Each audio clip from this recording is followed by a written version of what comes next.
Now, the Secretary General of the United Nations has strongly condemned the crackdown on Myanmar's Rohingya Muslims, calling it a humanitarian and human rights nightmare. We have received bone-chilling accounts from those who fled, mainly women, children and the elderly. These testimonies point to excessive violence and serious violations of human rights, including indiscriminate firing of weapons, the presence of landmines and sexual violence. This is unacceptable and must end. Antonio Guterres made the remarks during the first public meeting of the Security Council on Myanmar in 8 years. The UN chief said the violence against the Rohingya had spiraled into the world's fastest developing refugee emergency.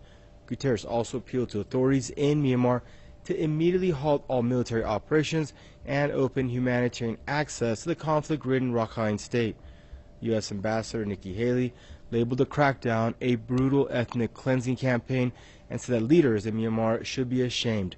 Crackdown has sent over 500,000 Rohingya fleeing to neighboring Bangladesh.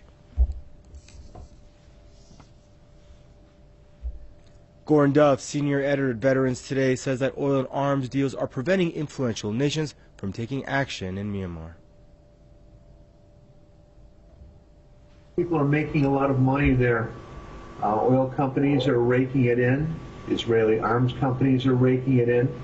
Even good old liberal President Obama, back in October 2016, lifted sanctions. There are no discussions in the U.S. about renewing sanctions.